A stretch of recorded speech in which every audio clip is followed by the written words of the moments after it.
अकाल मृत्यु क्या है? क्यों होती है अकाल मृत्यु? अकाल मृत्यु के बाद आत्मा के साथ क्या होता है? पुराणों के अनुसार क्या है अकाल मृत्यु? किसी की असमय मौत हो जाने के बाद उस आत्मा के साथ क्या होता है? मनुष्य की औसतन आयु तय है, लेकिन बहुत लोगों की कम उम्र में कष्टकारी एवं असमय मृत्यु हो जाती है। लेकिन सभी मृत्यु के कारण अलग अलग होते हैं।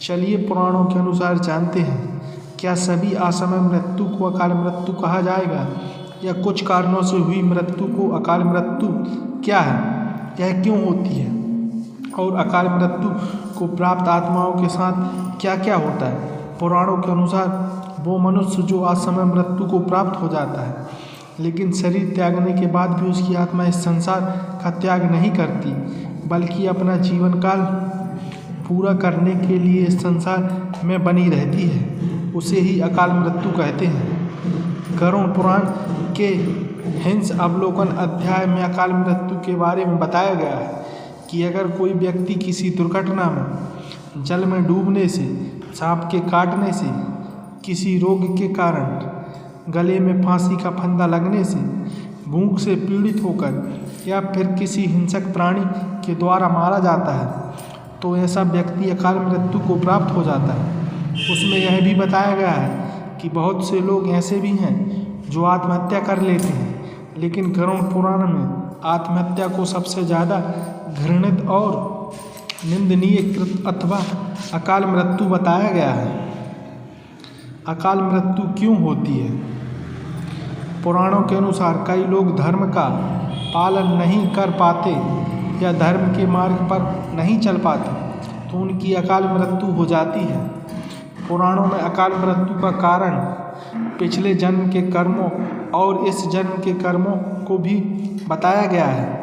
मनुष्य अपने कर्मों के कारण ही अपनी उम्र कम करता चला जाता है। इसके अतिरिक्त गरुड़ पुराण में बताया गया है कि पाप करना, दुराचार, स्त्रियों का शोषण, झूठ बोलना, भ्रष्टाचार व कुकर्म आदि भी अकाल मृत्यु के कारण माने जाते हैं।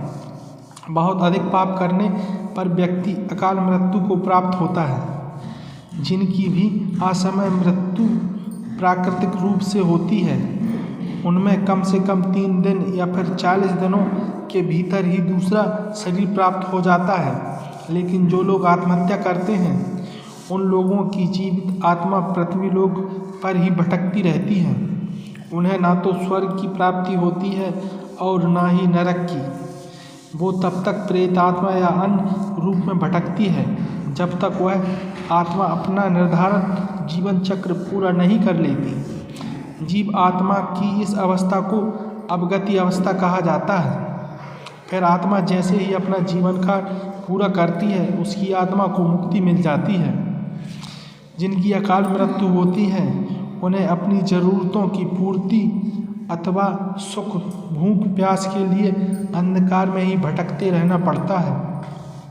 ऐसे ही अतृप्त आत्माओं को भूत प्रेत कहा जाता है। ऐसी आत्माओं की इच्छाएं होती हैं, लेकिन उन आत्माओं के पास शरीर नहीं होता, तो वे उन इच्छाओं को पूरा नहीं कर पाती। ऐसे में ये आत्माएं अपनी इच्छाओं को पूरा करने के लिए अपने आसपास के व्यक्तियों को कष्ट देना शुरू कर देती हैं।